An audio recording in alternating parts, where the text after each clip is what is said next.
Hey, what's up? Welcome back din sa ating channel dito sa Mobs TV. Alright, so tayo nagbabalik ulit mga kababayan at ngayon ay pag-uusapan natin itong isang video po mula dito sa channel ni Pinoy Mystery Channel mga kababayan At sabi nga po niya dito grabe ito, China dinaya ang Pinas sa pera, salot sa mundo. Yan ang ating alamin at pag-uusapan kung paano ba dinaya ng China ang Pilipinas sa usapin po ng pera, mga kababayan. Grabe naman to mga kababayan. Grabe ang ginagawa ng China talaga. Okay, so alamin natin yan at pag-uusapan. Pero syempre bago ang lahat, please don't forget to subscribe, like, share at comment dyan sa comment section. At pa-click ang notification bell para ma-update kayo sa mga latest video uploads natin. Alright, sasagutin na rin natin mga kababayan kung marami kasi nagtatanong, bakit nga ba nakatakip ako? Okay, so sasagutin na natin yan. Ayoko kasi yung nakikilala ako, mga kababayan, at the same time, kasi hindi ako kagaya nung iba na okay lang, na nandyan sa labas, uy, ikaw si ganito, ikaw si ganyan, hindi kasi tayo ganong klaseng tao. Mahihiyain tayo, mga kababayan. Low profile. Yun lang yun. Ganun lang kasimple yun, Ayaw natin na masyado tayong exposed, Lalo na sa mga kalsada, 'di ba? Nakikita tayo, may mga ganung vloggers, Hindi ayoko kasi nung ganung sistema. Alright, so umpisahan na natin 'to. Huwag na natin patagalin. Let's go.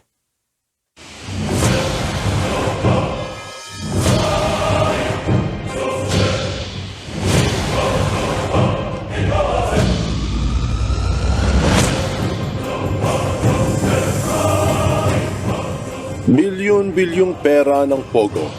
Sandamukal na salapi ang natutuklasan sa mga bangkong gamit ng mga sindikato. Mula nang ni-raid ang Pogo sa Bamban, marami ang nasangkot. Matataas na politiko at mga tauhan sa munisipyo. Karamihan ay yumaman ng gabundok. Grabe, imagine niyo nga naman kasi mga kababayan, na sila nagkakapera din pala. Pagdating dito sa Pogo, meron pa nga dyan yung mga mismong official ata nag-aahente ng lupa, mga kababayan. So talagang kumikita sila, nagkakapera.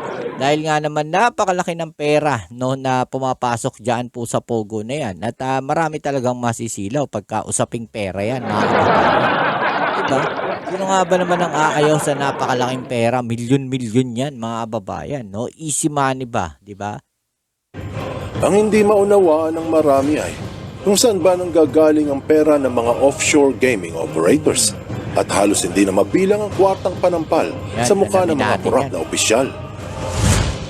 Siguradong magugulat ka sa malalaman mo na natuklasan na kung saan nagmumula ang bilyones ng mga sindikato. Resulta ng katiwalian na hindi lamang Pilipinas ang damay, pati buong mundo.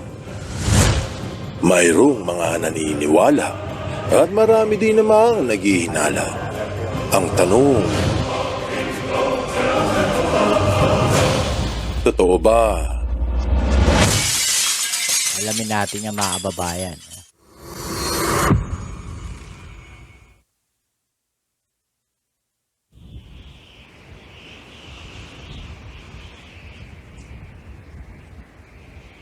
Tarlac.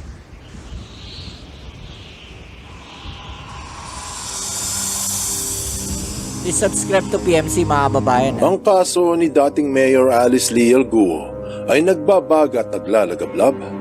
Maraming pangalan ang lumabas na nasangkot sa mga sindikato na nagpapatakbo ng mga Pogo Hub sa bansa. Napagalaman na may halos 40 bank account si Guo sa mga siyam na bangko at sumobra sa 4 na bilyong piso ang nagawang transaksyon sa loob ng ilang taon. Grabe, enough na yon mga kababayan para sa isang proyekto ng gobyerno. Bilyon, hindi lang basta milyon mga kababayan. Bilyon po yung pera na sinasabi dito. Nakita rin naman natin yan.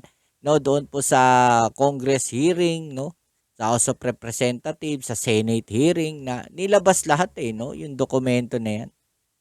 Tapos ang bangko ng kanyang farm, kung saan daw siya lumaki, ay nagsagawa ng 17 bilyong pisong transaksyon. Ang bangko ng Hongsheng, nagsagawa ng sobra sa 3 bilyong pisong transaksyon. Sa Babuyani Mayor, 800 milyong piso ang naging transaksyon sa loob ng ilang taon. Mapapansin na bilyong-bilyong piso ang perang kumikilos. 800 million mga babae. Gaano ba karami yung babuyan nito at ang farm nito? Gaano ba kalaki? Diba? Ito yung mga natagpuan na direktang kasama ang pangalan ni Mayora. Bukod pa sa mga hindi pa natin napag-aalaman. Bukod dyan, hindi pa nahahagilap ang mga bank accounts ng mga mas mayayamang incorporators ng sindikato. Nakakapagtaka rito mga kababayan, no, na ganun kalaki yung pera, no, dito kay Alice, na nililink kay Alice Guo, mga kababayan. Pero hindi siya kasama sa listahan ng mga mayayaman sa Pilipinas. Diba? Pero nun may listahan nun diba? Pinapakita yun top 10 na mga mayayaman sa Pilipinas, diba? Sama na yan sa mga Robinsons, yung mga SM na yan, diba? Pero nito lang natin narinig yung pangalang Alice Guo na ganun, kayaman pala. No, na merong isang ganong tao sa Pilipinas na bilyones ang pera, mga kababayan, kung totoo man, no? Hindi siya kasama doon sa mga mayayaman na tao sa Pilipinas. Imagine ninyo yun. Katulad ni Hong Jiangyang na may ugnay sa family at si Huang Ziyang na sangkot naman sa ibang krimen sa China. Ang halaga ng pagpapagawa sa Pogo sa Bamban ay pinaniniwala ang aabot sa 6 na bilyong piso.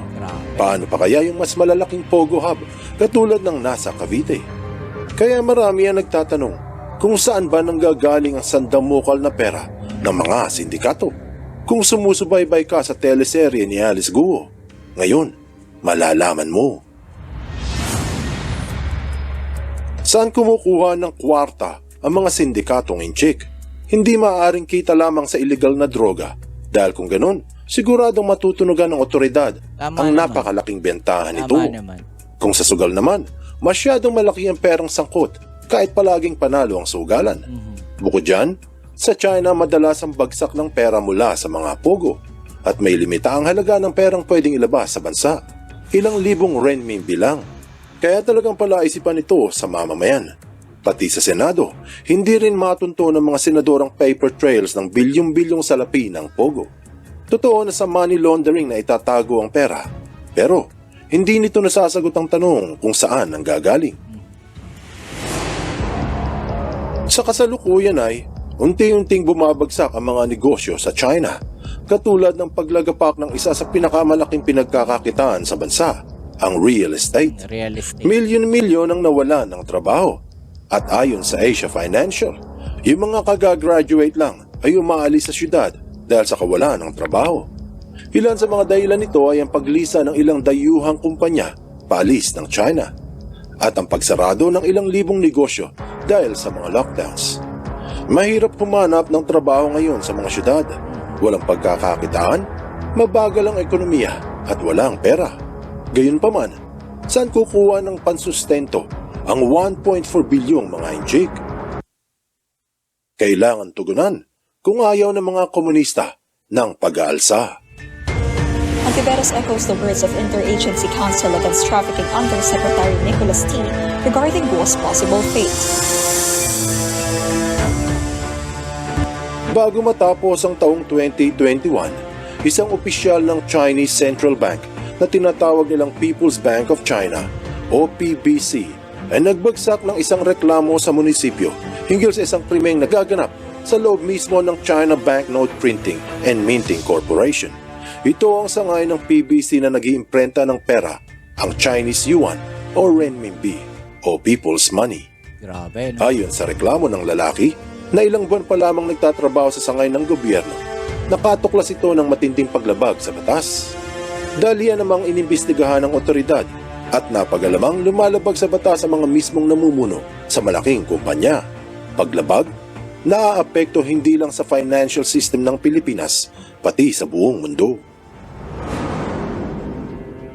Ilang araw nagtagal ang investigasyon ng kapulisan at naituro ng nagrereklamo ang kanyang natuklasan.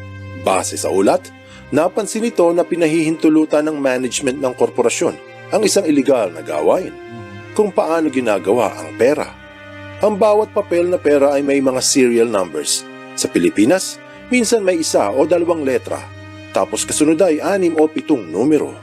Nakatatak ng asymmetric ang ilan para sa seguridad. Ito ang palatandaan kung ilan ang naiimprinta ng Bangko Sentral at ang bawat isa ay may unique na numero o may sariling serial numbers. At ang reklamo ay, dinodoble ng bangko ang pag-imprinta ng pera. Grabe. Bawal po yan, mga babayan, ha?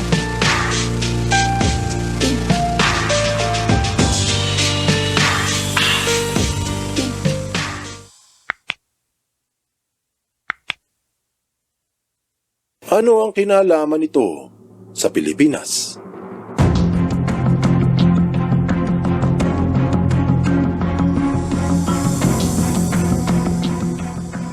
Ang resulta sa investigasyon ay kumalat na parang apoy sa tuyot na kubo. Ang Bangko Sentral ng China ang nangangasiwa kung gaano karami ang nararapat na iimprintang pera. Ito ay upang panatilihin ang balansing ekonomiya para maiwasan ang inflation o pagtaas ng presyo ng bilihin kapag kulang ang perang gumagalaw sa bansa. At ang kabaligtaran para maiwasan ang deflation o pagbagsak ng presyo ng mga paninda. Kaila sa marami na mas masahol ang deflation kumpara sa inflation dahil pangitain nito na masama ang lagay ng ekonomiya. Kaya binabalanse ng Bangko Sentral ang pag-imprinta sa pera ng bansa. Siyempre, kapag ang China ang may problema sa ekonomiya, damay ang buong mundo. Ang serial number ng bawat pera ay panigurado na hindi ito mapepeke. Kaya sa pera ng Pilipinas, mayroong mga asymmetric na numero, mas mahirap itong magaya. Pero alam ng mga netizens na pagdating sa batas, walang pakialam ang mga injik.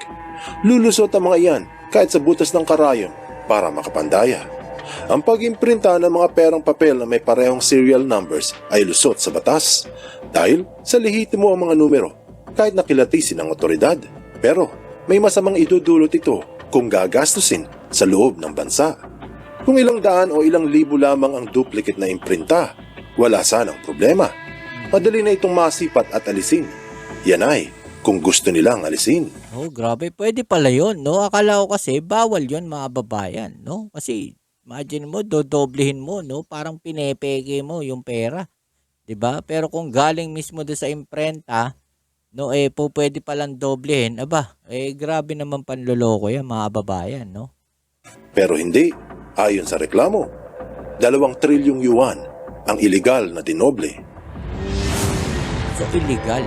Pagka ganun karami Binalita na. sa Caixin Global noong buwan ng Disyembre taong 2021 na kusang nagpaaresto ang direktor ng kumpanya na nag-iimprinta ng pera sa China. Ayon sa China Daily, si Chen Yaoming ay iimbestigahan dahil sa serious violation of party discipline and law, isang mabigat na paratang. At sumabog ang balita sa China at natunugan ng mga netizens doon. Sa China Daily, pinahayag na ang dating Board of Director ng Banknote Printing Corporation ay iniimbestigahan. Inulat din na isa pang opisyal ng bangko ang tinanggal, si He Lin, ang Deputy Secretary ng kumpanya. Kung 2 trilyong yuan ang dinoble o sobra sa 300 bilyong dolyares, sa pesos ay aabot ito ng 18 trilyong piso. Trilyon na yun, mga kababayan. Dahil sa may nagsumbong at natunugan rin ng mamamayan, napilitan ng gobyerno na imbestigahan ito. So, posible kaya na yung bilyones na pera na pumapasok sa Pogo, no, galing doon, no, sa mismong mainland China o doon sa imprentahan na yon, no? Posible kaya na ganun, mga kababayan. Kahit ng bangko ng China ay hawak nila. Kumbaga, damage control ngayon para hindi mapasubo ang mismong gobyerno. Dahil sa napagalaman na mga miyembro pala ito ng Partido Komunista. Sinabi sa Global Times ang tagapag-ulat ng mga komunista na itinanggi ng Bangko Sentral sa China na pinapayagan ng dating direktor nito ang pag-imprinta ng dobleng 313 bilyong dolyares na pera. Pati sa South China Morning Post, pinahayag na itinanggi ng China ang karumal-dumal na naganap, ang forgery ng 314 bilyong dolyares. At sa Bloomberg, ganyan din ang sinabi. Dahil tinanggi nga ng China na nag-iimprinta sila ng dobling bilyones. Itatanggi talaga nila yan, di ba, mga kababayan? Dahil nabuko kung hindi nabuko, hindi nila itatanggi yan. Tuloy-tuloy lang yan. Di ba? Tuloy-tuloy lang yung panloloko ng China, no, sa buong mundo. No, kaya pala sinasabi nila na napakalakas ng kanilang ekonomiya. Pero ang totoo, nandadaya sila mga kababayan. Sarili nila, niloloko nila. No? At ang hinala ng marami ay, dati na Yan yung yan yung nagiging masamang epekto. Pagka yung lahat hawak, mga babayan, ng gobyerno, gaya niyan, hawak nila yan. No? So may desisyon sila dyan. 'Di ba? Hawak ng gobyerno ang tao. 'Di ba? Gaya nito sa mga ganyang klaseng bansa. 'Di ba? Pwede nilang utusan 'yan, no? What if kung tao pala nila, no, etong nag-iimprenta na to at sila mismo ang nag-utos. 'Di ba? Na iimprenta niyo 'yan, ganyang karaming pera. 'Di ba? Magagamit natin 'yan. Nabuko, mga babayan, no? Siyempre, di-deny nila yan. Kumbaga, yung magiging investigasyon dyan, parang moro-moro na lang, di ba? at sa Bloomberg, ganyan din ang sinabi. Dahil tinanggi nga ng China na nag-iimprinta sila ng dobling bilyones. At ang hinala ng marami ay, dati na itong ginagawa. Malubha ang implikasyon nito sa financial system ng buong mundo. Dahil ang bilyong-bilyong renminbi na pumapasok sa mga bangko ay wala palang backup ng tunay na ekonomiya. Isa pa, Tama. ang doble-dobleng trilyones ay madaling palitan kahit waldasin pa ng mga sindikatong hawak ng partido. Magpapagawa na lang sila uli. Pero hindi nila gagamitin sa loob ng bansa para Ibang makaiwas bansa. sa deflation. Tama. Oo. Gagamitin nila ito sa mga transaksyon sa abroad, pantayo ng negosyo, pagpapagawa sa mga pogo, pambili ng mga ari-arian at pangsampal sa mukha ng mga korap na politiko. Kaya mapapansin kapag bumili ng lupa at kondo ang mga inchik, madalas ay cash. Para masiguro na papasok sa bangko ang dobling serial numbers bago masuri. Anong aral ang mapupulot Grabe, dito? no? Kaya pala napakaraming pera ng mga sindikatong hawak ng komunista sa Pilipinas ay marahil dahil sa ilegal na dinodoble ng kanilang bangko ang pag-imprinta ng pera. Walang sabit dahil sa lehitimo naman ang mga serial numbers, pero matinding pinagbabawal dahil sa sasagabal ito sa financial system ng buong mundo. Kaya yung mga pogo hub sa bansa ay bilyones ang halaga. Pati ang panampal sa mukha ng mga korap na politiko ay bilyones din. Kaya dapat mag-ingat ang taong bayan dahil kahit saang gubat ay mayroong ahas. Grabe, no? So, posibleng ganun yung nangyari. Kaya bilyon-bilyon ang pera, no, netong pogo na pumapasok, no, sa pera nila. 'Di ba? Bilyon-bilyon yung perang pumapasok sa bangko ng pogo, mga kababayan, no. Yun yung ibig ko sabihin doon. Grabe, no, kung ganun yung ginagawa nila, lehitimo panloloko po 'yan, 'di ba? Lehitimo na niloloko nila yung sarili nila at nagsisinungaling sila sa buong mundo at ang kawawa dito ay yung mga mamamayan nila. 'Di ba? Walang magawa yung mamamayan nila, naghihirap sila. Samantalang may perang ganong ginagawa pala sila na ginagasta nila sa labas ng bansa. 'Di ba? So sila lang talaga yung yumayaman at nakokontrol na nila yung ibang bansa dahil nga doon sa mga corrupt na opisyal. 'Di ba? So yun yung nagiging strategy nila. Sirain talaga yung isang bansa sa pamamagitan ng mga corrupt na opisyal, 'di ba? Mga corrupt na politician. No, yun yung ginagawa nila, 'di ba? So kayo anong masasabi niyo diyan, mga babayan? I-comment down sa ibaba ang inyong mga opinion na natin yung pag-usapan. Alright, so yan muli. Maraming salamat sa lahat ng mga patuloy na suporta dito sa ating channel. Kita-kits tayo sa ating next video upload. Ito muli ang inyong Kuya Mobs dito sa Mobs TV. Peace.